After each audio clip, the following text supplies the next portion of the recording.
also have guests joining us, but in a quick update to all our viewers who are joining us at this point, it's been 2 hours now into the voting ever since it began at 7 a.m. and already at 9:05 a.m. we are getting till now the voter turnout that has come till now. Whether if we talk about Kerala, it is around 1.257%. Puducherry has recorded 0.27% voting, and Tamil Nadu has recorded, well, it's still slow there, 0.08%. West Bengal till now recording the highest of all at 2.09%, and Kerala till now has recorded 0.93%. So do go out and vote because you are responsible for the change there. But we also have our panelists joining us this morning. I would like to introduce Pathikrit Pain, who is joining us. He's a political analyst. And we also have Rupam Banerjee, who is a senior journalist, joining us here on the broadcast.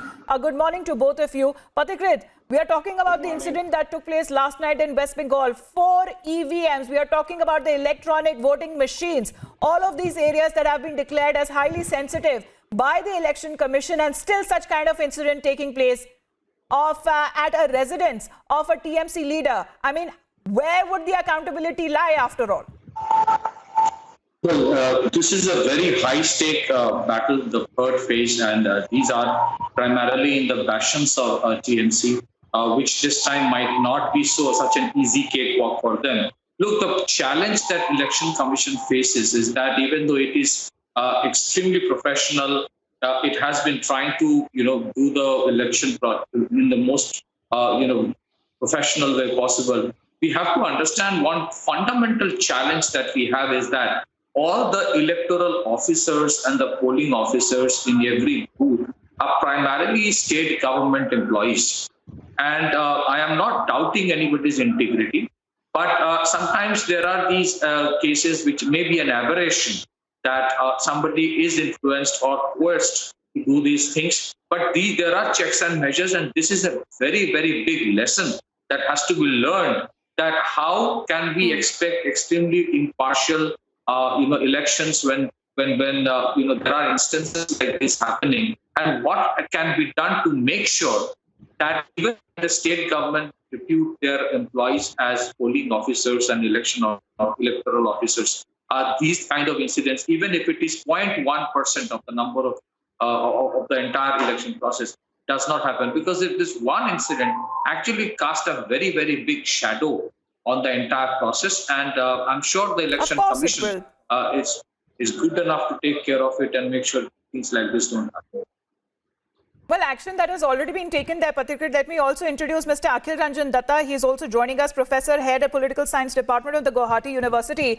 Good morning to you, Professor. But we have to first talk about West Bengal, sir, because let me also bring in Rupamji on board, because Rupamji, we have seen in the last 2 phases almost over 80% of the voting percentage that has been recorded in the earlier 2 phases. Sporadic cases of violence too, but the Nandigram drama was something that had taken all the headlines last phase. But talking about today, the sector officer that has been suspended till now, the 4 EVMs that has been recovered from the site, and they have been barred from use. But does it raise questions on the other EVMs too? Because this is a battle that seems to have no end between the TMC and the BJP in Bengal. Yeah, that's the thing, is the thing which has happened is a very serious matter, and the Election Commission should take it very seriously. The sector officer should not only be suspended, he and the concerned leader should immediately be booked. This cannot be allowed. They must be arrested immediately. How this EVM machine can be found at home in the house of a TMC leader? That's very serious matter, and the Election Commission must book these people immediately without. So for the election is concerned, it is going to be tough. When Hooghly, BJP has certain advantage, but in other areas, if you look into Howrah, and it will be very tough between TMC and BJP. More so because the high turnout of polling indicates that people in the opposition has slight advantage. If it is more, nearly 90%, definitely it's people who are in the opposition have certain advantage. That's my observation. But it has to be very peaceful polling so far. And except this incident, I think the turnout will be over 85% this time also. Yes. And All right, so we'll be seeing to that because however is the voter turnout that spans as of today, because we are not even halfway of the voting process, the phases that is taking place in West Bengal. But let me also talk about Assam now, because today is the third, the last leg and the most crucial leg. Professor Akhil, because if you want to talk on that, a total of 40 seats that are spread across 12 districts, with also the Assam Minister Himanta Biswa Sarma in the poll fray. Jalukbari is one of the most important constituencies going to polls today, sir. Okay, I think these 40 constituencies that belong to the Lower Assam, the Kokrajhar Belt, that way it constitutes a very, very significant and significant component, a significant segment of the whole electoral process in Assam.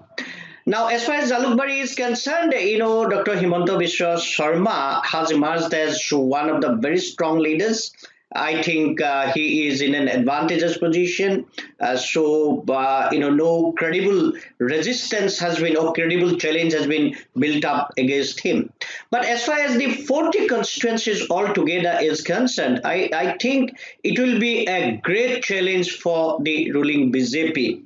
The kind of politics and kind of discourses that has been brought about by BJP in the whole electoral process, if you look at the campaign strategies of BJP has gradually changed.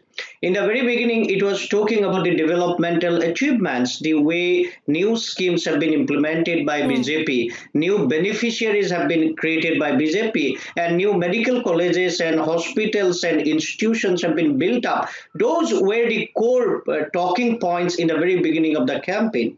But gradually, they have shifted their agenda or shifted their campaign strategies, and they have started talking about the civilizational conflict. Now, civilizational conflict, as you understand, they are basically talking about the threat being posed by East Bengal origin Muslims to the Assamese, or quote unquote Assamese or indigenous people.